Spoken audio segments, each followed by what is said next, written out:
Hola, bienvenidos a este nuevo encuentro. Hoy vamos a tocar un tema en donde la idea es hacer un raconto histórico, generar una línea de tiempo, en donde vamos a mostrar distintos accidentes o acciones intencionales en donde el riesgo químico estuvo presente y donde han habido catástrofes de causa química generadas por la mano del hombre. La idea es que veamos en este raconto un poco el análisis de los distintos eventos que han ocurrido a las distintas poblaciones de la humanidad y en las distintas épocas, pero me interesa la idea de que nos quede presente de que atrás de cada uno de estos accidentes han habido no solamente el problema medioambiental, obviamente, el problema en la salud de los trabajadores, sino que de alguna manera también la medicina ha estado presente como parte generadora de este episodio o bien como de alguna manera la resolución a estos problemas. Bueno, los invito a compartir entonces un audio, un video, en donde, como dice el gráfico, lo que vamos a ver son los distintos episodios que han ocurrido en la historia de la humanidad. Y para ello vamos a iniciar en 1915 con la Primera Guerra Mundial, en lo que fue la batalla de Ypres en el país de Bélgica, en donde el ejército alemán debuta con un arma química, en lo que después en esta guerra de trincheras se dio sucesivamente, como vamos a ver, el ensayo de distintas sustancias químicas con un fin bélico. En este caso, el ejército alemán lo que hizo fue desarrollar, a partir de la experiencia de los efectos perjudiciales que tenía el cloro, distintos tipos de gases que recordamos en lo que fue la guerra de las trincheras, un episodio en donde los ejércitos estaban muy cerca unos de otros. La industria bélica alemana se abocó a generar con desechos industriales, que en este caso era gas cloro, distintas armas en las cuales el principio era bastante sencillo, como se ve acá en esta pequeña película. El ejército lo que hizo fue generar toda una línea en Ypres, en estas batallas, una línea de garrafas con gas cloro, con derivados del gas cloro, que cuando el viento fue propicio hacia las filas enemigas, lo único que hizo fue abrir estas garrafas de gas y liberar todo este gas hacia el enemigo. Lo concreto es que en cuestión de minutos, de horas, este gas produjo una baja de miles de personas, una contienda en la cual hasta el propio ejército alemán quedó sorprendido por los efectos y hasta prácticamente ni siquiera tuvo capacidad como para reaccionar y darse cuenta de lo que había hecho. En esta filmación acá lo que vemos es a Fritz Haber, que fue un ingeniero químico, el encargado de desarrollar toda esta maquinaria bélica química. Es un caso paradigmático porque esta persona, este ingeniero del ejército, que mató a tanta gente a través de estas armas químicas, no fue el único, solamente fue el que diseñó de este lado del ejército. Posteriormente, la ciencia lo premió con el Premio Nobel de Química, ese es Fritz Haber, por el desarrollo de sustancias nitrogenadas para el agro. Pero digo, tenía un antecedente importante, ¿no? Bueno, lo concreto es que en 1915 comienza esta contienda, esta locura bélica. Aquí se ve la liberación del gas. Y fíjense ustedes, este gas amarillo verdoso, más pesado que el aire, por lo cual iba reptando por la tierra hasta llegar a las trincheras enemigas, si bien esto se hizo con la idea de aniquilar al enemigo, este tipo de accidentes es lo mismo que puede ocurrir cuando en una industria ocurre una liberación de cloro. O algo más pequeño todavía. Cuando nosotros en nuestro propio hogar utilizamos lavandina y detergente, recuerdan ustedes que la lavandina, por tener hipoclorito de sodio, frente a cualquier agente ácido, como en este caso el ácido fosfórico de los detergentes, libera gas cloro.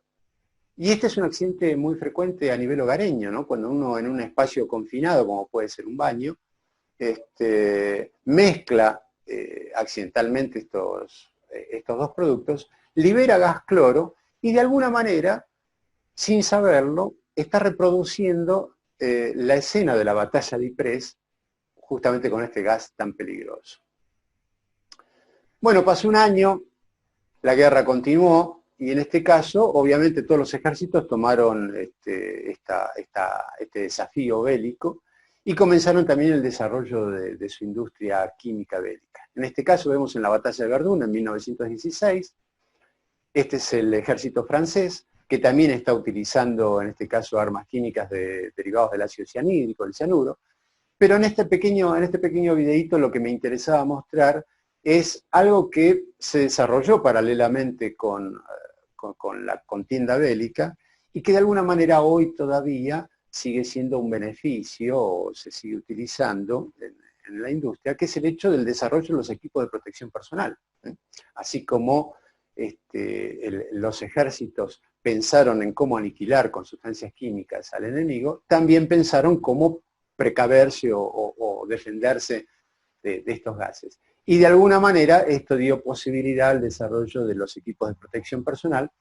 El que se veía ahí era un barbijo muy, muy primitivo, que obviamente no era muy adecuado a los fines prácticos, pero bueno, era lo que habían comenzado a desarrollar. Esos fueron los comienzos del desarrollo de los equipos de protección personal. Bueno, pasamos a otro episodio, en este caso en 1937, en Estados Unidos, un episodio, como tantos otros han ocurrido en la historia, en la que el responsable químico ha sido un medicamento. En este caso, un jarabe. Saben ustedes que los jarabes, la característica que tiene el jarabe, este principio farmacéutico, son los glicoles, estos alcoholes que le dan esta consistencia al jarabe. En este caso hubo un error y en vez de utilizar propilenglicol, que es el glicol que se utiliza normalmente, que es inocuo y que se lo utiliza en medicina, actualmente también, y que es el principio que le da esta consistencia al jarabe, hubo un error en la compra de este producto y se utilizó dietilenglicol. Habremos visto en la clase de glicoles lo peligroso que es el dietilenglicol y las lesiones que produce. De hecho, en este caso, se pudieron contabilizar 100 fallecimientos, seguramente deben haber habido más, en los cuales en unos comienzos no se ha logrado certificar estos accidentes. Continuando, 1944, y en este caso un episodio que no fue acompañado de la mano del hombre, sino que en este caso se da la contrapartida, catástrofes de origen químico de causa natural. Y en este caso fue en Italia otra nueva erupción del Vesubio, y que la traigo a colación por el hecho de que sirve como ejemplo de lo que representan este tipo de eventos naturales, las erupciones volcánicas, con la liberación de toneladas y toneladas de partículas, polvos, humos, gases, muchos de ellos tóxicos. Los efectos sobre la salud de la población y también sobre los animales y la biota en general es conocida desde siempre. En este slide yo traía un cuadro que me representa una escena muy interesante, me parece toxicológica, que fue la vieja erupción del Vesubio, en la cual sepultó a Pompeya y Herculano. Todos conocemos más o menos la historia, sabemos que Pompeya era una ciudad veraniega de esta antigua población, y a lo que me llama poderosamente la atención fue la historia el episodio, que también tuvo la posibilidad o la necesidad de ser socorrida a esta gente. Muchos no conocen la historia.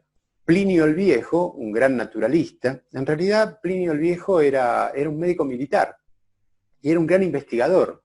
Y de hecho fue quien aportó muchos datos importantes para la toxicología antigua de la época, para el estudio de los venenos. Plinio, como médico militar, estaba en una ciudad cercana a Pompeya. Y cuando ocurre esta situación, él toma la decisión de enviar sus naves militares, para socorrer a la población, cosa que así hace. No solamente socorre a la población, sino que él, como investigador que era, como médico y ávido del conocimiento, decidió escalar el Vesubio para poder entender y comprender estos procesos que en esa época hasta estaban relacionados con la mitología, ¿no? con los dioses. Bueno, este científico, este protocientífico, con esta sed de conocimiento, en búsqueda de este conocimiento y subiendo el Vesubio, en realidad fallece víctima de los efectos de los gases tóxicos. Con lo cual, más allá de lo que fue esta gran catástrofe que mató a poblaciones enteras, muchas de ellas por efectos de los tóxicos, de las sustancias químicas tóxicas, una de estas víctimas ha sido Plinio el Viejo, que es un importante paladín del estudio toxicológico de la antigüedad. Otro episodio en 1947 en Texas, en Estados Unidos. Este es un comentario muy pequeño. Vamos a hacer algunos comentarios fundamentalmente de incendios. No es motivo de esta charla específicamente, esto es más para charlas con bomberos, pero han habido incendios en la historia de la humanidad muy importantes, en las cuales se han liberado también muchos elementos peligrosos. En este caso, 2 barcos que estaban atracados y que tenían un importante tonelaje con fertilizantes hechos a base de nitrato de amoníaco. El tema es que este incendio logró hacer explotar estas naves, y no solamente se tuvieron los efectos perjudiciales por la explosión en sí, sino que la liberación de los gases tóxicos por este incendio, fíjense ustedes en el gráfico, hubo 553 muertes, sumada a la cantidad importante de heridos. Llegamos a 1953, y acá en Japón, en otro continente, nos encontramos con una problemática emblemática que marcó un hito en la historia de la toxicología. Si bien arrancamos en 1953, este problema se vino suscitando previamente, desde un par de décadas atrás.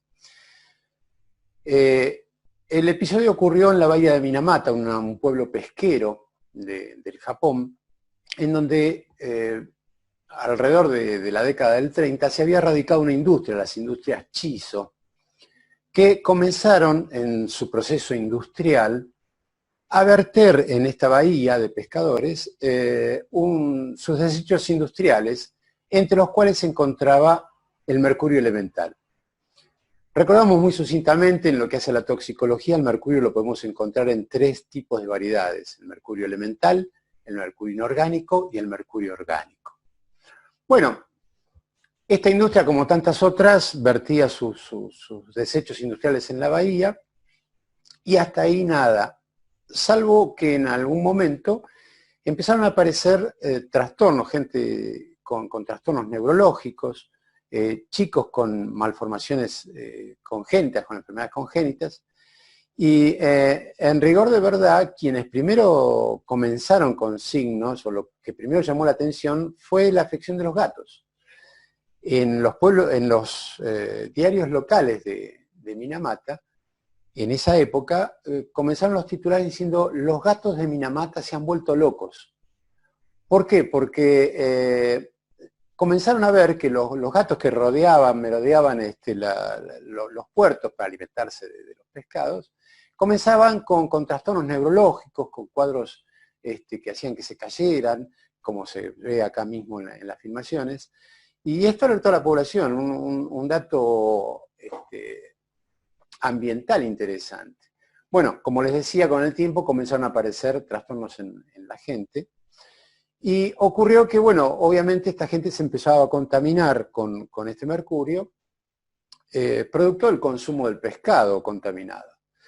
El tema es que cuando comienzan los estudios, se detecta que el agente causal era el mercurio, pero, oh sorpresa para todos, Esto era el mercurio involucrado, era el metilmercurio, era un mercurio orgánico. Con lo cual la empresa, frente a estas demandas judiciales que comienzan en la época, dice, no, yo no tengo nada que ver, nosotros utilizamos mercurio elemental. Esto es mercurio orgánico, nosotros no es mercurio nuestro. Hasta hubo en los juicios, juicio larguísimo, entre otras cosas, argumentos en los cuales la defensa lo que planteaba era que ese mercurio provenía de las bombas que habían sido arrojadas en la Segunda Guerra Mundial y que no habían explotado y que habían caído al mar, que no tenía nada que ver en realidad.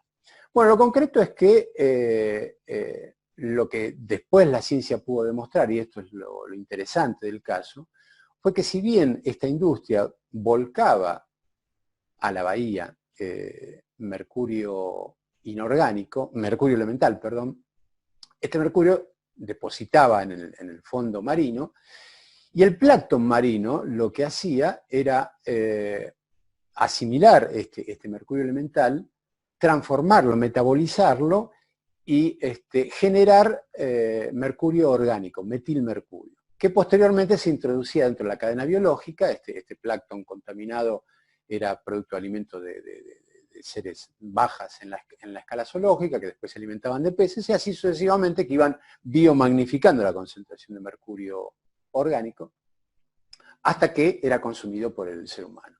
Lo interesante entonces en esto es que fue un ejemplo muy concreto acerca de cómo un tóxico, cuando se introduce dentro de la naturaleza, no solamente puede afectar per se a los distintos organismos, sino que entra en el nicho biológico y puede modificar no solamente los efectos en la salud para el ser humano. Y de hecho es por estas circunstancias en las que se ha desprendido de la toxicología una disciplina relativamente nueva como es la ecotoxicología, que es ya el estudio de los efectos tóxicos de las sustancias químicas peligrosas, no solo en el hombre, sino en los nichos ecológicos. Aquí hay un par de filmaciones de lo que les decía de los gatos, que fueron los primeros afectados, y en donde se ven estas manifestaciones neurológicas que hacían de que tuvieran adiadococinesias, trastornos en la marcha, producto de este cuadro neurológico importante, que al igual que en los seres humanos, en realidad lo que estaba produciendo eran cuadros de tipo extrapiramidal importantes, invalidantes, y que fueron los responsables de estos episodios. Una historia que tiene paralela también a esta cuestión fue la del médico de la fábrica. Un tema importante porque, perdón, este médico de la fábrica de la industria Chiso comenzó a hacer estudios y vio que posiblemente había una relación con esto. Y a este médico le llegó la orden de la empresa de que se llamara silencio. Tanto es así que a partir del transcurso de los años de que duró el juicio, esta persona se llamó a silencio, no aportó los datos que tenía porque había hecho estudios propios. Y cuenta la historia que, sabiéndose ya en su lecho de muerte, próximo a la muerte, no se quería morir con ese cargo de conciencia, con lo cual pidió testificar a último momento en su vida, y su aporte como testigo o como acto testimonial fue muy importante para el desarrollo del juicio. Bueno, sigue transcurriendo el tiempo, en este caso 1951, y con este slide lo que mostramos también es solo uno de los tantos episodios que han ocurrido en la historia, en la cual el desarrollo de la industria atómica ha generado, así como muchos beneficios, también muchas situaciones perjudiciales. En marzo de 1951, en el Océano Pacífico, en el archipiélago de Marshall, se inicia una de las grandes investigaciones acerca de la energía nuclear, en la cual se detonan bombas atómicas y directamente se vuela un atolón, una isla de coral que anteriormente tenía habitantes, fueron evacuados estos habitantes, y directamente se la vuela del mapa. Se la muela del mapa en este tipo de estudios que, vuelvo a insistir, han aportado mucho a la historia de la humanidad y de hecho la energía nuclear es fundamental para la vida de las sociedades, pero esto no implica de que no tengan ciertos riesgos. Y el tema de la radiación es también un aspecto de la toxicología que es atendida en muchas circunstancias. Bueno, siguiendo pasamos por otro episodio interesante, trágico e interesante, que fue en 1956 en Irán y en Pakistán. Acá se dio una situación frente a la pobreza y a la extrema hambruna que estaba sufriendo estas poblaciones, producto de una sequía muy importante que había barrido con todas las cosechas de la zona. Existió una movilización humanitaria para ayudar a esta gente y una de las tantas medidas que se tomaron fue la de enviar granos para sobrellevar esta cosecha perdida. Acá ocurrió algo interesante para analizar, porque los granos que se mandaron, que eran granos obviamente para sembrar, no eran para alimento. Saben ustedes que en lo que hace a la industria agrotécnica, los granos que son destinados al sembradío muchas veces están tratados con fungicidas. En este caso, justamente estaban tratados con un fungicida mercurial también. Como medida de protección, estos granos tratados, en general se les añade un colorante, una anilina, para demostrar que no son aptos para el consumo. De hecho, como se ve en la foto, uno de los embarques, estas bolsas, figura que una leyenda que dice que no es apto para alimento. El tema fue un pequeño detalle, que la información estaba escrita en castellano y que encima estaba destinado a un pueblo no solamente que no hablaba castellano, sino que un pueblo labriego que era analfabeto. Con lo cual esta gente lo que vio cuando llegó el grano y apremiado por la hambruna, fue el hecho de que tenían hambre, con lo cual, ¿qué hicieron? Lo primero que les llamó la atención era que estas semillas tenían un color, estaban teñidas, para lo cual las lavaron, les pudieron quitar este color, pero lo que no sabían es que no le podían quitar este fungicida mercurial. Con las semillas las molieron, con la molienda hicieron harina y con la harina hicieron pan. Y el pan se lo comieron. Este episodio ocasionó que instantáneamente ocurrieran decenas de miles de intoxicados con derivados mercuriales. Decenas de miles de intoxicados con muchos de ellos secuelas neurológicas. Algunos murieron, otros tuvieron secuelas neurológicas. Imaginen ustedes lo que representa para un pueblo determinado, para una sociedad, que de golpe padezcan decenas de miles de personas daños neurológicos y muchos de ellos con secuelas, como podemos ver en algunos de estas filmaciones. Estas lesiones seculares neurológicas que ocurrieron por un lado en lo que hacía al cuadro extrapiramidal, también ocurrieron lesiones neurológicas periféricas. Lo importante a tener en cuenta es que una intoxicación, en este caso alimentaria, accidental, producto de una ayuda humanitaria, lamentablemente, ocasionó un desastre en esta población. Y con el consiguiente riesgo para no solamente esta población afectada, sino también el hecho de que la gente con estos daños secuelares quedó de por vida imposibilitada. Ahí se ve el episodio en el que hacían pan y las bolsas que, como les decía, estaban marcadas con la leyenda de que no era apta para consumo.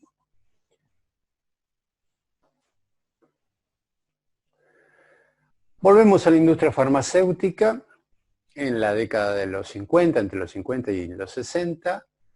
También otra situación emblemática para la historia de la toxicología, que fue el desarrollo o el episodio relacionado con el consumo de un medicamento que era la talidomida. Recordarán ustedes, la talidomida fue la responsable de los efectos en las mujeres embarazadas de nacimientos de chiquitos con focomelia, como vamos a ver en estas filmaciones.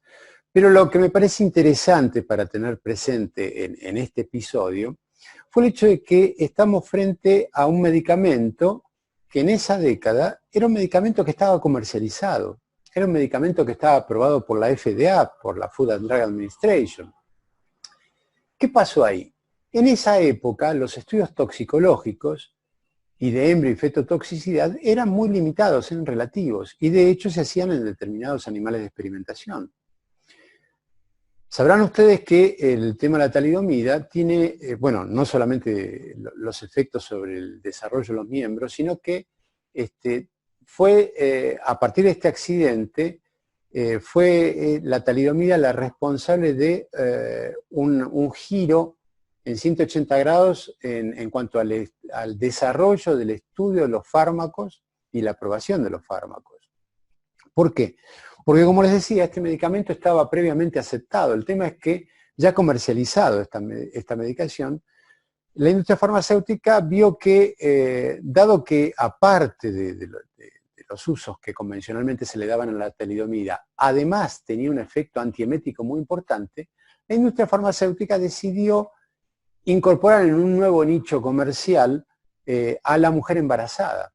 Y fue por eso que este producto que estaba comercializado y que anteriormente no había generado ningún tipo de trastornos, fue introducido en el mercado, como les decía, para el tratamiento de la emesis gravídica.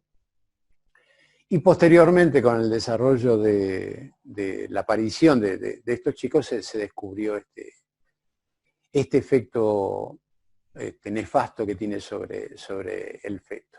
Lo concreto también a tener en cuenta es que la talidomida produce, como muchos tóxicos, un efecto con un mecanismo de acción muy específico. De hecho, la talidomida, por afectar el desarrollo de los miembros, no afecta al feto en cualquier momento. Solamente en la etapa en donde el desarrollo de los miembros se hace efectivo. Con lo cual, fíjense ustedes, estamos frente a un tóxico, un fármaco en este caso, pero que tiene un efecto perjudicial para la salud, que no es para cualquiera. Los adultos lo pueden tomar y no pasa nada. La mujer, si bien puede ser el blanco, en realidad a ella no le hace nada. Es más, solamente va a producir los efectos en la mujer embarazada, en el producto de la concepción, y no en cualquier momento. Porque si esta mujer tomara talidomida en el tercer trimestre del embarazo, por ejemplo, cuando ya los miembros han sido desarrollados, este efecto tóxico no se manifestaría. Solamente se ve este efecto tóxico en el caso de que la mujer consuma este medicamento en el primer trimestre del embarazo. Fíjense ustedes qué interesante cómo un efecto, una propiedad tóxica de una sustancia química, en este caso un fármaco, puede tener un mecanismo de acción tan sutil, tan específico y tan limitado en el tiempo. Lo que nos obliga a replantearnos la importancia de conocer la farmacocinética, la farmacodinamia de las sustancias, o la toxicocinética y la toxicodinamia de las sustancias, para, entendiendo cuál es el proceso dentro del organismo, poder entender cuáles son los procesos toxicológicos y de esta manera poder tener una visión general del efecto en cuestión. 1957, otro episodio nuclear, en este caso en Inglaterra, en Liverpool, una central nuclear, en la cual un incendio en uno de sus reactores genera la liberación de plutonio. Vamos a ver que, bueno, en el transcurso de los años han habido muchos de estos accidentes. En este caso, datos que me parecen de interés, por un lado, como dice el gráfico, la población recién se enteró después de la alerta, es decir, hubo una alerta interna solamente, lo que nos tiene que hacer reflexionar acerca de la importancia de muchas veces tener que capacitar a la población frente a contingencias químicas en casos de accidentes. Si bien no hubo una gran cantidad de muertes, todavía hoy no se saben muy bien los efectos en cuanto a la incidencia de cáncer en la población afectada. 1958 comienza la guerra de Vietnam hasta el 75, en la que finaliza, y aquí tenemos también otro episodio interesante, no solamente para la salud humana, sino para la ecología en general. Lo que vemos en estas filmaciones son los aviones que en la guerra de Vietnam fumigaban los bosques con el famoso agente naranja. El agente naranja era un defoliante, como se ve en la filmación, que tenía como efecto el hecho de defoliar, de hacer caer las hojas, y de esta manera el ejército norteamericano poder encontrar al ejército vietnamita que se ocultaba ahí y continuar esta masacre, esta nueva masacre. Bueno, lo concreto es que este agente naranja, con el tiempo, se descubrió que era cancerígeno. En realidad, lo que se descubrió es que el agente naranja tenía un contaminante, que eran las dioxinas, responsables del cáncer, que se detectó a partir de los veteranos de guerra norteamericanos en aquella población militar que había estado en contacto con este agente naranja. Lo que hasta hace mucho tiempo no se vio era qué había pasado con la gente que estaba abajo, oculta en la selva. Y los efectos no solamente fueron también de cáncer, de una alta incidencia de cáncer, sino que abajo estaba el pueblo vietnamita, había muchas mujeres embarazadas, y como se ve en estas filmaciones, lo que se vio con el correr del tiempo fue otro efecto, aparte del carcinogenético que tienen las dioxinas, estos contaminantes orgánicos persistentes, que es el hecho de que produce malformaciones congénitas, que es un teratógeno importante. No solamente es un teratógeno, sino que fíjense ustedes qué importante el impacto que tiene esto. Como las dioxinas son, como dijimos, uno de los más importantes y emblemáticos COP, los contaminantes orgánicos persistentes, si bien estos elementos fueron vertidos en la década del 70, entre los 60 y los 70, en estas selvas, todavía hoy permanecen como contaminantes, contaminando las aguas, los suelos, el aire. Y el hecho del consumo de las pasturas o las carnes provenientes de esta zona hace que todavía hoy, sigan naciendo chicos con estas malformaciones congénitas. Con lo cual podemos ver gente que estas pobres víctimas siguen siendo víctimas o veteranos de una guerra que ocurrió hace 70 años y que todavía sigue generando bajas, ¿no? en esta población. Una situación más que terrible. De hecho, para que se tengan claro, y hay en YouTube hay mucho material fílmico al respecto, existen en esta zona hospitales abocados específicamente a la cantidad de estos chicos que nacen con esta problemática y que, si se quiere, son hospitales que están abocados específicamente a efectos toxicológicos de un contaminante orgánico persistente. Bueno, otro episodio también relacionado con la industria bélica, en este caso en Estados Unidos, en 1968, un avión que estaba transportando el BX es un arma química también, es un derivado de los plaguicidas organofosforados, pero que por ser tan potente no puede ser utilizado como plaguicida, sí se lo ha utilizado como arma química. Este avión que les decía estaba volando, tuvo un desperfecto y hizo de que se liberara, tuvieron que deshacerse, se perdió este BX, que fueron alrededor de 1.500 litros que se tiraron y que fueron a parar a un campo. Y como muestra el gráfico, fíjense ustedes, por suerte no hubo episodios de accidentes con seres humanos, solo había ovejas. Bueno, el vertido de 1.000 y pico de litros desde el aire hizo que 6.300 ovejas murieran instantáneamente. Me parece que es interesante como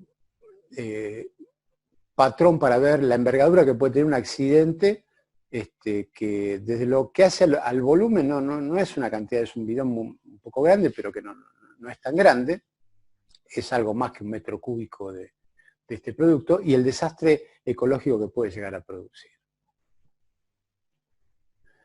Bueno, volvemos a Japón, en este caso al departamento de Toyama, en el año 1968, ocurre un episodio interesante y es el hecho de que se puede lograr diagnosticar una nueva enfermedad, que es la llamada enfermedad de Itai-Itai. Itai, así como nosotros en español cuando tenemos un signo de dolor decimos ai, en japonés la expresión de dolor es Itai.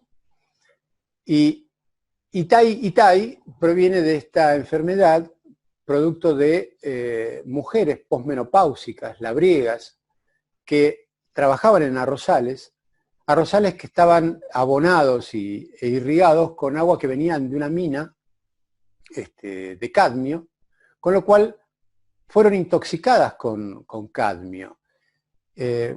Con el tiempo se vio que estas mujeres tenían trastornos fundamentalmente de dolor, mucho dolor articular, por estos trastornos óseos que se generan por la intoxicación con cadmio, entre otras cosas. Y como era una enfermedad tan dolorosa y la gente se aquejaba tanto, de ahí nació el nombre de enfermedad Itai-Itai, ¿no? Como si fuese la enfermedad del ay. Una patología producto de la mano del hombre y que afectó a nivel medioambiental. En el mismo año también en Japón ocurre, en este caso, un accidente industrial, una industria de la industria alimenticia, tiene una falla en un sistema de refrigeración de una de sus máquinas y los bifenilos policlorados, los responsables de la transmisión térmica, contaminan un lote de arroz, de aceite de arroz, que posteriormente es comercializado. Bueno, obviamente hubo casos agudos de intoxicaciones agudas, pero con el tiempo se empezó a ver de que estos elementos, los bifenilos policlorados que tienen efectos carcinogenéticos, fueron desarrollando distintos tipos de cáncer en la población expuesta y se vio con el correr de los años que un par de cientos de pacientes afectados habían fallecido por causas neoplásicas.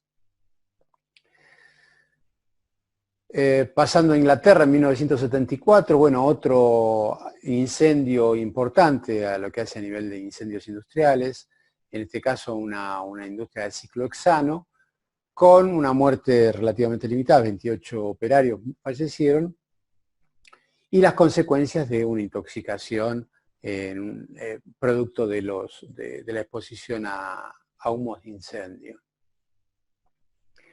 Y llegamos al 76 con también otro importante accidente toxicológico, también a partir de un incendio industrial, en este caso en el norte de Italia, en la ciudad de Seveso, en donde la industria, como vemos en esta fotografía aérea, una industria que estaba radicada en el centro de la ciudad, por estas ciudades que van creciendo alrededor de las industrias y que terminan las industrias englobadas dentro, viviendo dentro del medio de la ciudad.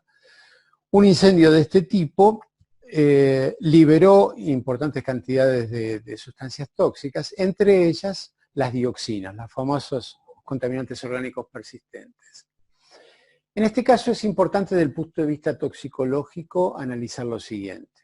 Si bien se liberaron dioxinas en este episodio en el que no hubo muertes, por ejemplo, y en el cual hubo pocos heridos, si se quiere tomar en cuenta, pero lo importante, me parece a mí, es que conociéndose de antemano la peligrosidad y los riesgos que entrañan las dioxinas, el gobierno de turno organizó una evacuación sumamente importante. Imaginen ustedes lo que es evacuar una ciudad con la envergadura urbana como la que vemos en esta foto, ¿no?, de Seveso. Bueno, esta evacuación fue llevada adelante con todo éxito, lo cual habla de lo bueno de estar preparado para una contingencia, ¿no?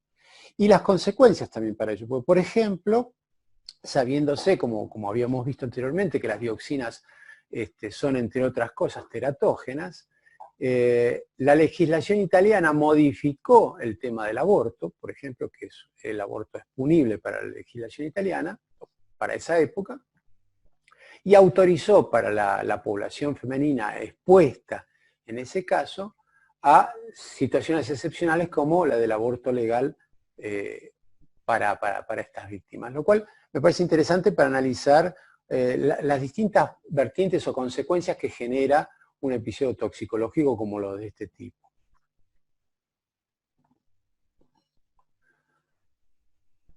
En el 78, en España, hubo también, bueno, otro incendio, en este caso una fábrica de propileno, no, perdón, no una fábrica, sino un accidente vial, un camión que transportaba propileno en un contenedor, choca, explota y produce una explosión que no solamente libera gases tóxicos, sino que arrasó con toda la gente que rodeaba. De hecho, calcúlense, 215 muertos en un accidente de este tipo, ¿no? Instantáneamente.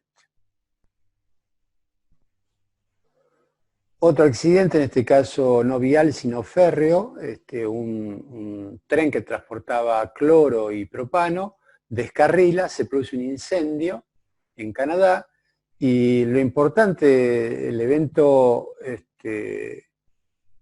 de este accidente fue tan importante que tardó 11 días en poder apagarse este incendio. Fíjense ustedes la envergadura de a veces este tipo de accidentes. Y 8 bomberos tuvieron problemas por la aspiración de gases tóxicos, aparte de la cantidad de gente que tuvo que ser evacuada, ¿no? En 1979 también en Estados Unidos, en Three Mile Island, ocurre otro episodio nuclear, en este caso también un recalentamiento de un reactor, lleva a que se escape material radioactivo que fue vaporizado en una dosis que se consideraba 75 veces superior a la dosis considerada como mortal. Bueno, también en este caso hubo una evacuación, hubo más de 10.000 personas evacuadas, y estos eventos no solamente se ven en el momento, si es que hay víctimas fatales o no, sino que lamentablemente se tienen que ver con el tiempo en los efectos en la salud de la población con el aumento de la incidencia de cáncer, ¿no es cierto? Bueno, y llegamos a 1981, en España en este caso, y caemos en otra intoxicación alimentaria.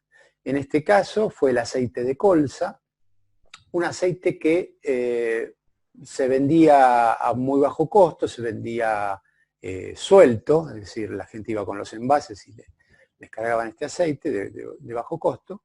Lo que no se sabía es que este aceite estaba adulterado, estaba contaminado en realidad. Posteriormente, los análisis del episodio, los análisis de los estudios legales, concluyeron que este aceite había sido transportado en camiones que previamente habían sido alquilados y que anteriormente a este encargue de transporte de aceite habían sido utilizados por la industria para transportar sustancias químicas, anilinas fundamentalmente. Todavía no se tiene muy en claro cuál fue el agente causal, porque de hecho las anilinas no suelen producir este tipo de cuadros clínicos que se vio en la población. Pero lo real es que es imposible, es inconcebible que la industria alimenticia utilice camiones de transporte de sustancias químicas industriales para transportar alimentos. Bueno, estas cosas que suenan locas e irrisorias ocurren, ¿no? Han ocurrido y siguen ocurriendo, lamentablemente.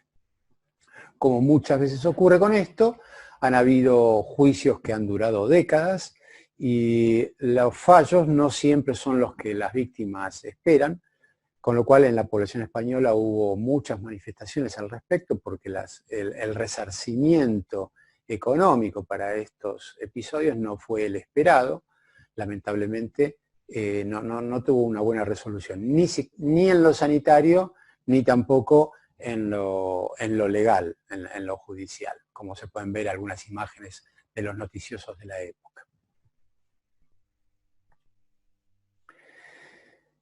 Y en 1984 nos mudamos de nuevo a otro continente, llegamos a la India, a la ciudad de Bhopal, para asistir al evento, al accidente o a la contingencia química más grande que personalmente considero que ocurrió en la historia de la humanidad.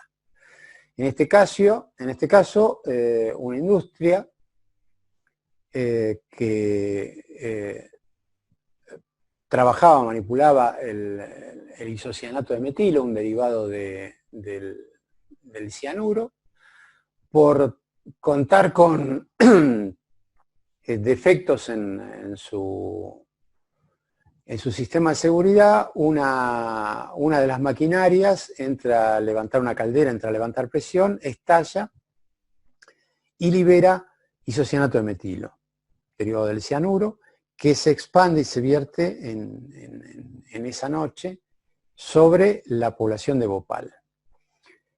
Para que tengamos una idea, recordamos que el cianuro, los gases del cianuro, el ácido cianhídrico, es un gas tan letal que se lo utiliza en las cámaras de gas, las famosas cámaras de gas, ¿no es cierto?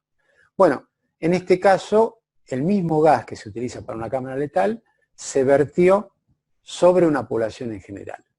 El saldo, 20.000 muertos. 20.000 muertos en menos de 24 horas. Sumado a la cantidad de heridos y secuelas que dejó en esta población.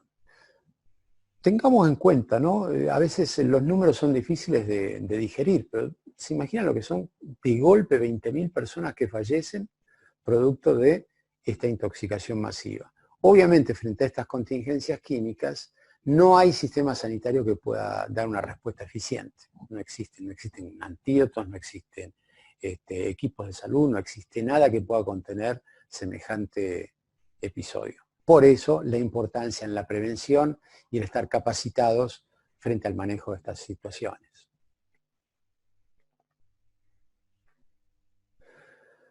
Bueno, México en el 84, en realidad pongo este slide en el 84 de México con un accidente también, un incendio, pero México lamentablemente por su sistema de estar expuesto sísmicamente en forma periódica, hace de que las redes de gas sean muy limitadas, muy vulnerables, y explosiones de este tipo han ocurrido en muchas circunstancias, con la gran cantidad de víctimas, en este caso 500 muertos y 4.000 heridos, muchos de ellos intoxicados producto de estos eventos lamentables.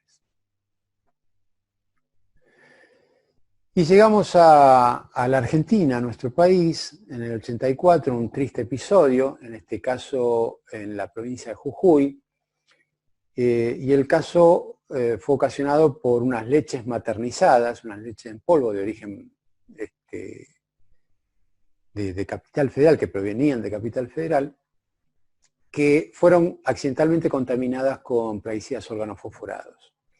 La historia fue la siguiente. Un hospital pediátrico de Jujuy recibe un embarque de estas leches maternizadas, leches Unalac, que provenían de Capital Federal.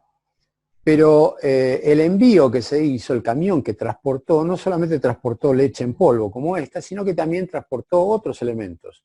Ropa de una casa de ropas, productos fitosanitarios y de hecho algunos plaguicidas organofosforados que venían con un envase defectuoso y que tuvieron pérdidas. Estas pérdidas contaminaron las latas de leche en polvo y que cuando llegaron a destino en este hospital pediátrico, las latas en polvo, bueno, se utilizaban para hacer las mamaderas de los bebés, y lo triste del caso fue de que en la medida en que comenzaron a ser alimentados estos chicos, comenzaron varios bebés a tener manifestaciones de origen súbito, agudo, con un cuadro clínico compatible, todos por igual, lo que empezó a hacer sospechar una intoxicación. Y pesquisando cuál podía ser la causa, se llegó a la conclusión de que habían sido los biberones, las mamaderas que habían consumido estos chiquitos.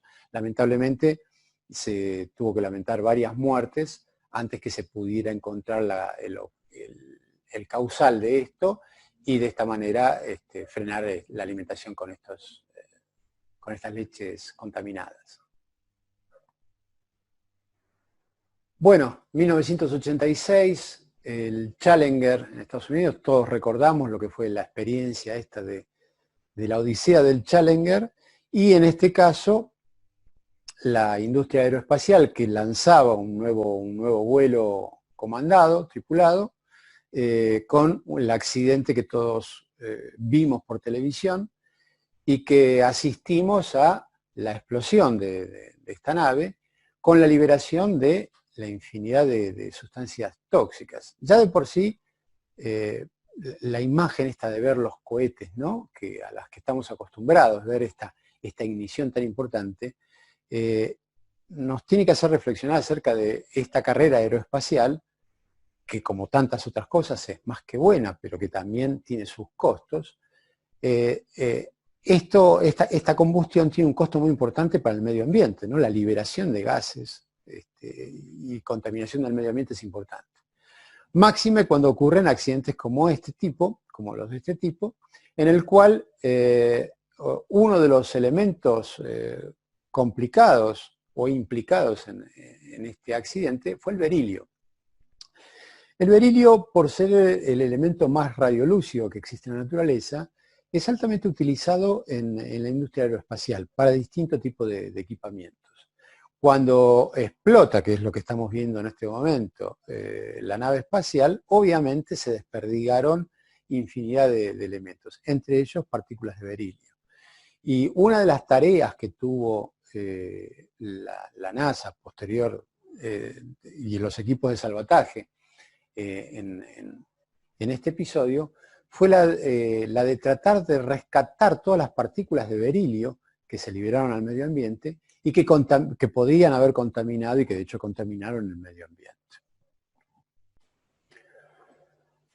También en el mismo año, en el 86, otra gran catástrofe, en este caso nuclear, con la catástrofe que todos recordamos, la catástrofe de Chernobyl, un reactor nuclear ubicado en Ucrania, cuyo reactor explota, queda el reactor liberado, liberando material radioactivo a la población, con las consecuencias que, bueno, todos conocemos, lo que representó la evacuación de todas las poblaciones cercanas y aledañas, la contaminación al medio ambiente que ocurrió, ocurre y va a ocurrir durante cientos y cientos de años, la necesidad de bloquear este corazón con una capa de cemento que aún hoy se está reviendo, que hay que hacerle nuevas reparaciones porque la liberación sigue existiendo. Lo que fue en su momento la contaminación continental de material radioactivo y que contaminó alimentos que después fueron vendidos a distintos continentes, con lo cual esta ola radioactiva no solamente contaminó los suelos, las aguas, el aire, sino que también a través de alimentos pudo viajar de un país a otro y representó, bueno, infinidad de circunstancias que ya todos conocemos. Más allá de la poca cantidad de muertos que se ocasionó en el episodio en sí, en forma aguda, la cantidad de muertos totales es inestimable porque todavía siguen apareciendo casos de cáncer y los efectos sobre no solamente la población humana, la salud humana, sino los efectos sobre el medio ambiente todavía están siendo objeto de estudio. Bueno, un episodio más local, en este caso en nuestro país, en la Argentina, en el 87, un episodio delictivo en la ciudad de Olavarría, en la provincia de Buenos Aires, frente a un mitin político que en el momento se iba a hacer próximo a las elecciones. Un partido político, el Partido Radical, iba a organizar un gran asado y previamente en las carnicerías que iban a proveer la carne hubo un atentado y delincuentes espolvorearon productos derivados del arsénico sobre la carne. Carne que al día siguiente fue comida en este asado y que más de 700 personas fueron las afectadas en este acto delictivo, en el cual, si bien no hubo víctimas fatales, varias de ellas requirieron tratamiento, algunas hospitalización. Por suerte la situación estuvo contenida, pero el episodio de tipo delictivo con un veneno en el medio no es una situación a la que nuestra población esté históricamente acostumbrada, con lo cual fue un evento de envergadura para nosotros. Otro evento en un país hermano, cercano, en Brasil, que fue en la localidad de Goiânia en 1987, también un episodio con connotaciones muy, muy particulares. En este caso, el elemento contaminante era el cesio-137, material radioactivo, utilizado en equipos de telemedicina, un equipo radiante, de una clínica, un hospital que estaba abandonado y que gente que fue a lo que hoy llamamos cartoneros, gente que fue a sacar elementos para vender posteriormente, sacaron esta cápsula de cesio-137 que la llevaron a sus hogares, esta gente, que eran hogares humildes, una favela, y fíjense ustedes, una situación un elemento que en la oscuridad es bioluminiscente, es luminiscente, pero no es bioluminiscente, y luce con un tinte azulado muy, muy atractivo. Esta pastilla de cesio fue rota, mucha gente estuvo manipulando este elemento, de hecho hasta hubo chicos que jugaron con esta situación, hasta que evidentemente empezaron a haber casos fatales. Cuando las autoridades tomaron conocimiento de esto, el episodio ocasionó de que tuvieran que hacerse una revisión importante. Más de 100.000 personas tuvieron que ser testeadas y evacuadas posteriormente. Como se ve en algunas de estas fotos, no solamente hubo que evacuar a la gente, sino que hubo que hacer una remediación del lugar, porque el lugar estaba contaminado. Lo que habla de no solamente la evacuación, sino la disposición de los elementos contaminados y el tratamiento posterior, las implicancias y los costos que tienen este tipo de contingencias o accidentes.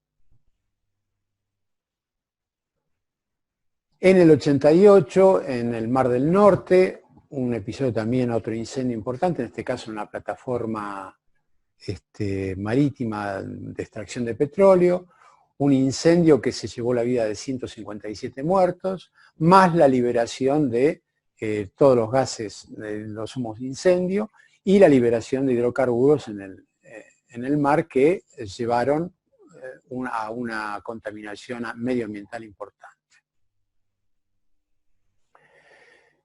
En el caso del 89 también en Estados Unidos, otro incendio industrial importante, en este caso una fábrica de polietileno, cuyo incendio también tuvo consecuencias no solamente en las víctimas, sino en el medio ambiente. Y en el 89, en el mismo año, también un episodio medioambiental muy importante, conocido por todos, que fue el hundimiento del Exxon Valdez, un buque petrolero muy importante que viajaba con su carga completa, y que después se descubrió, el capitán estaba alcoholizado en funciones, mientras estaba en funciones, y dejó al mando a una persona no capacitada, no habilitada para un tramo que era aparentemente peligroso. La cuestión es que este barco encalla, se rompe con las piedras del fondo marino y libera toda su carga de hidrocarburos al mar. Con lo cual, la contaminación del medio ambiente requirió de una remediación más que importante. Si bien no hubo víctimas fatales, sí hubo muchas víctimas fatales de animales muertos y fue considerada una catástrofe ecológica de envergadura. Lo de las víctimas fatales también es relativo, porque fíjense ustedes en la foto, esta persona que no sé si habrá sido alguien contratado o uno de los tantos voluntarios que concurrieron a la remediación del evento. Fíjense ustedes, está totalmente impregnado de derivados de hidrocarburos y no se sabe realmente cuánta gente que trabajó en la remediación pudo haber tenido algún tipo de efecto sobre la salud por la exposición a estos hidrocarburos.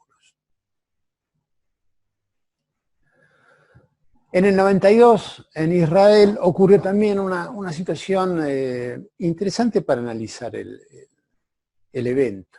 En este caso, fue un colegio primario o secundario, no recuerdo, que el portero del colegio comenzó a quemar basura que había en el colegio. Y en este caso incineró un par de bidones de un plaguicida que contenían paratión, un plaguicida organofosforado.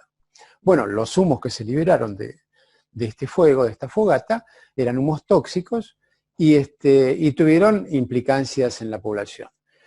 Sabiendo de que, bueno, esta población vive constantemente en guerra, es una zona del planeta más que conflictiva y que toda la población, por esta situación de víctima y victimario a la vez, viven formados para las contingencias bélicas, entre ellas la contingencia química. Sabiendo de esta situación toxicológica, corrieron rápidamente al hospital regional. Los hospitales que también están preparados para esto, frente a la contingencia química, tienen ya previamente diseñado en los estacionamientos diseñados redes de agua para que auspicien de duchas de decontaminación, con lo cual la gente tiene que, previo a llegar al hospital, desvestirse, rociarse, bañarse para decontaminarse y posteriormente poder ingresar limpios a la zona del hospital. Bueno, ocurrió que varias gentes religiosos ortodoxos, tanto judíos como musulmanes, por esta cuestión de estos preceptos religiosos, se negaban a desvestirse y esto ocasionó ciertos contratiempos en la decontaminación. Cosa que ocurre, a nosotros nos ocurrió también en una situación que después les voy a comentar. Lo que, bueno, nos habla de estas pequeñas contingencias que pueden ocurrir frente a una contingencia química. En 1992, la Argentina también tiene un episodio con dietilenglicol, en este caso unos caramelos de propóleos, la industria Huilén, que fabricaba unos propóleos, son adulterados y contaminados con dietilenglicol. Aquí también, como ocurrió en otras oportunidades, en vez de utilizar propilenglicol, posteriormente la justicia después demostró que esto había sido un sabotaje industrial. Le habían, la industria, en vez de haberle dado propilenglicol, le había vendido dietilenglicol, con lo cual estos propóleos adulterados ocasionaron, se pudo contabilizar 12 muertes, pero seguramente hubo muchas más previas, hasta tanto se pudo llegar a pensar en la causa toxicológica. Un año después tuvimos también en la Argentina otro episodio toxicológico de tipo alimentario. En el 93 también aparece una intoxicación masiva con vinos adulterados. En este caso los vinos Soy Mancero y Cuyano, dos vinos de la bodega Nietos de Gonzalo Torraga, que los vitivinicultores, haciendo lo que se llama el estiramiento del vino, cuando el vino es de baja calidad y tiene un bajo tenor de etanol, muchas veces el vitivinicultor le agrega, cosa que está prohibida, pero muchas veces se hace, lo enriquece con etanol para llegar al tenor alcohólico natural. En este caso a este hombre, a esta bodega, le habían vendido, en vez de etanol, le habían vendido metanol, alcohol metílico, con lo cual hubo un doble hecho. Por un lado, el delito de haber adulterado el vino y por otro lado encima adulterado con una sustancia tóxica como este alcohol. Bueno, también aquí hubo una serie de muertos, varios intoxicados, varias gente en coma, muchos de ellos quedaron con secuelas. Se sabe que el alcohol metílico, la principal secuela es la ceguera, varios de ellos quedaron ciegos por esta intoxicación alimentaria, que se dio por el factor de distribución de este vino, no solamente en distintas provincias de la Argentina, sino también en algunos otros países, como en Uruguay y en Chile, que fueron algunas partidas que llegaron a estos países hermanos. Y volvemos a Japón. En el 95, en la ciudad de Tokio, los trenes de Tokio amanecen con un atentado político, en este caso también una secta mesiánica, dirigida por un monje bastante trastornado, decide a sus feligreses incitarlos a un ataque a los subtes de Tokio, con un gas tóxico, que es el gas sarín, que es un gas de guerra también, que fueron liberados en varios vagones de los subtes. En este caso, imaginen ustedes lo que deben ser los subtes de Japón, en cuanto a la población que circulaba. Hubo más de 5.000 víctimas, de hecho hubo 12 muertos, requirieron de varios centros asistenciales para la asistencia de toda esta gente.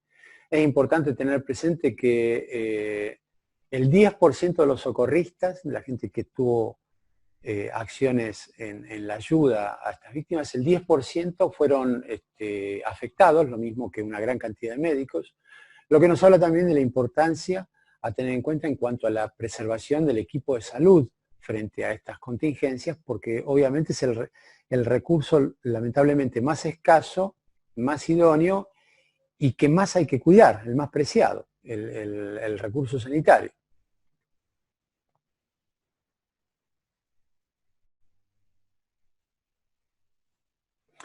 En el 96 en Francia también otro accidente de incendio de envergadura, en este caso depósitos de gas propano, que se incendian con la consecuente víctimas fatales y varios heridos, muchos de ellos intoxicados por los humos de incendio. En 1998, en nuestro país, ocurre también otro episodio interesante. En este caso se hallan 3 fuentes de cesio 137 y una fuente de estroncio 90, arrumbadas prácticamente en un depósito de un aeropuerto, el aeropuerto de Ezeiza, en nuestro país, y que iba a tener como destino la basura prácticamente. Bueno, organismos de autoridades de la empresa detectan que este es un material peligroso y hacen la notificación a los organismos pertinentes. El tema es que, bueno, el organismo responsable toma cartas en el asunto, rescata este material, que es material de uso para medicina, para tratamiento radiante en la medicina, y que por suerte no hubo consecuencias, no pasó nada. El tema acá hubiera sido qué hubiera pasado si esto hubiera seguido su libre curso, este material que no fue nunca retirado del depósito del aeropuerto hubiera sido llevado a la basura e incinerado, con las consecuencias medioambientales que tuvieron el caso. Por suerte no ocurrió esto, fue detectado a tiempo. Pero en el mismo año ocurrió otro episodio similar, en este caso hubo una alerta, el Hospital Rofo, que es un hospital oncológico, hace un llamado también al organismo regulador, al ente regulador, porque detecta el faltante de dos fuentes radioactivas de cesio 137, también de utilización en tratamientos oncológicos, y frente al operativo que se desarrolla en la búsqueda, lamentablemente nunca fueron halladas estas piezas buscadas. Con lo cual lo que se supone es que estas piezas, en el peor de los casos, hayan terminado en los residuos y de alguna manera hayan sido incineradas, con lo cual se hayan liberado al medio ambiente. Lamentablemente no hay mayores datos. Lo que sí es importante tener presente es que, bueno, situaciones de este tipo ocurren y frente a esta ocurrencia, bueno, hay liberación de material peligroso para la salud y para el medio ambiente. En el 99 ocurrió un accidente vial de importancia toxicológica, me parece que es importante que reflexionemos. En este caso hubo en una autopista entre Rosario y Santa Fe, en un día de mucha neblina, hubo una colisión múltiple. Chocaron 5 ómnibus de pasajeros, más 4 camiones, varios automóviles, en fin, un choque de envergadura, con las consecuencias de una colisión múltiple vial, ¿no es cierto?, con heridos, accidentados. El tema es que uno de estos camiones transportaba el monómero de estireno. saben ustedes que con este monómero se hace el poliestireno. El tema es que si bien el poliestireno, que tenemos todos en nuestras casas, en todos lados, no es un elemento peligroso en sí, su monómero, el estireno, es un producto peligroso. De hecho, no solamente puede ser irritante, sino que es carcinogenético. Lo concreto es que en este accidente no se tomaron las medidas en el caso desde el punto de vista de lo toxicológico. Sí se atendió y se asistió a la contingencia en sí, pero fíjense ustedes en la foto, por ejemplo, los bomberos que concurren son bomberos que están preparados para el incendio, no para la contingencia química. De hecho, habiendo transcurrido varias horas en donde las víctimas estaban siendo asistidas, en lo que hacía el triage de las víctimas, no se tomó en cuenta el hecho de que había mucha gente que estaba contaminada con este estireno, tenían las ropas mojadas con este producto tóxico, y que en lo que hace el triage, tal vez atendiendo a un triage de tipo traumatológico o clínico, no se tomó en cuenta esto y se dejaba a estas víctimas relegadas para una atención posterior, que no tenían lesiones severas, con la vestimenta encima, cuando en realidad hubieran tenido que tener prioridad para por lo menos desvestirla, decontaminarla y después sí ser asistidas clínicamente. Bueno, esto nos alerta y nos llama la atención acerca de cómo, si uno no está preparado y no piensa en esta situación toxicológica, uno le puede pasar el elefante por adelante sin que uno se dé cuenta. En el 2002, Moscú, Teatro Dubrovka, una obra de teatro en la cual, mientras los artistas están representando la obra, el teatro en sí es tomado por asalto por un grupo checheno terrorista, y toman como rehenes a los 600 personas, tanto público como personal del teatro, que se encontraban adentro. En esta circunstancia, bueno, frente a los intentos de negociación que habían con la policía, mientras tanto los grupos de asalto estaban preparando un ingreso a este teatro. En este caso se decidió ensayar un nuevo elemento táctico, que era un anestésico que se vertió por los sistemas de aireación que tenía el teatro, con la idea de adormecer a todos y de esta manera poder tener la resolución de la problemática sin mayor cantidad de víctimas.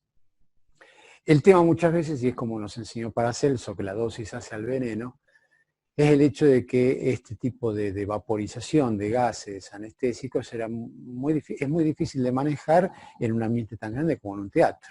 La realidad es que, si bien se logró el cometido, se adormecieron a todos y las fuerzas de seguridad entraron, y hubo, bueno, algún tiroteo también en el medio, lo concreto es que hubo en total 117 muertos en esta retoma del teatro.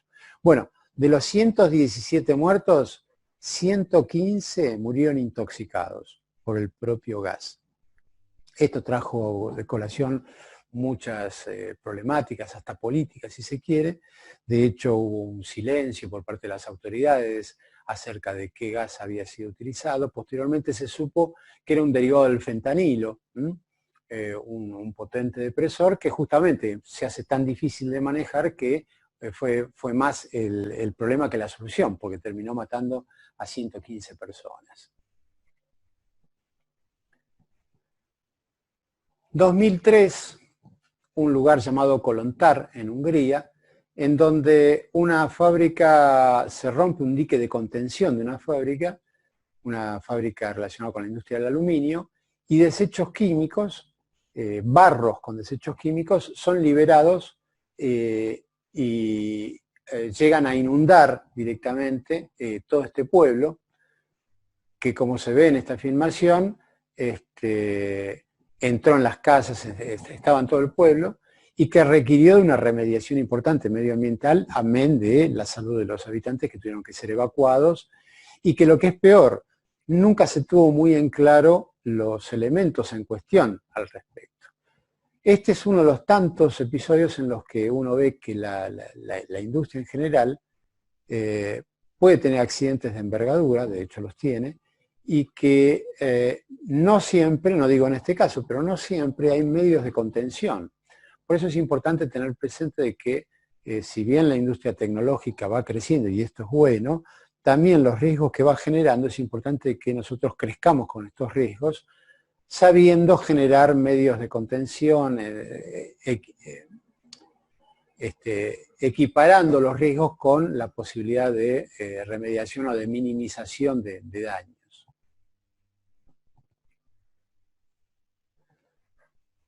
Y en este caso, el 30 de diciembre del 2004 en la Argentina, un episodio muy triste, en donde en un recital en un ámbito cerrado, ocurrió un envenenamiento masivo por un incendio, por los humos de incendio, producto de que uno de los fanáticos de esta banda que estaba tocando en este recital, lanzó una bengala, ahí se ve en la filmación el momento exacto en el que lanzan la bengala, en un espacio cerrado, un espacio que encima está insonorizado, con mucho material derivado del poliestireno, del poliuretano, que es un antisonoro, que es la espuma de goma.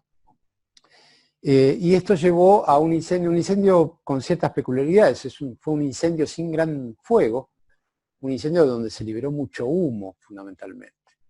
Lo concreto es que este accidente, este episodio en el cual se liberó estos gases tóxicos, hoy sabemos, yo tuve el triste privilegio de dar el alerta toxicológico de este caso, porque sabiendo los elementos en cuestión, uno sabe que la espuma de poliuretano, una vez que se incendia, libera ácido cianhídrico, derivados del cianuro, con lo cual los intoxicados van a ser intoxicados con cianuro, van a tener hipoxias de tipo histotóxica, perdón. Y esto es lo que ocurrió. En realidad el saldo final fue de 198 víctimas, jóvenes en su mayoría. Y otra cosa que me quedó como dato, que yo muchas veces lo refrendo, es el hecho de que pasados ya varios años, una vez un periodista en el acto de conmemoración comentaba que un dato que se había descubierto y que fue el hecho de que posteriormente se vio de que de las 198 víctimas fatales se pudo detectar que la mitad, 90 y pico, en realidad habían podido salir del accidente, habían podido salir del episodio, pero porque tenían una novia, un novio, un amigo, decidió, o por propia solidaridad, se metieron nuevamente en el incendio para tratar de socorrer a su ser querido y en esta segunda instancia fallecieron. Y este periodista comentaba los altos valores que tenía nuestra juventud, ¿no? Que esta situación de solidaridad, lo cual comparto, ¿no? Y es muy importante e interesante. Pero cuando uno está en un área técnica o en un área específica, como puede ser la de una contingencia y el manejo de víctimas múltiples, tiene que pensar de otra manera, no puede manejarse con ciertos sentimientos.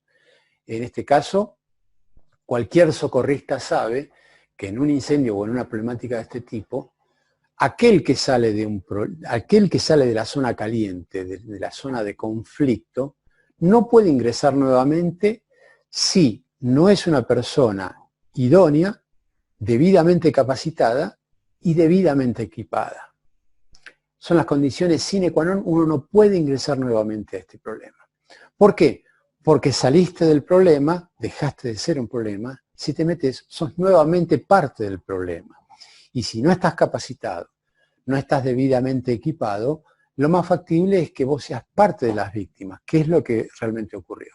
En este caso, si este episodio se hubiera manejado fríamente, pero con firmeza, y no se hubiera permitido el ingreso de toda esta gente, bueno, hoy estaríamos lamentando nada más que 98 víctimas, que no es poco tampoco. Pero voy a la reflexión de cómo estos episodios pueden jugar en desmedro de la resolución final del episodio.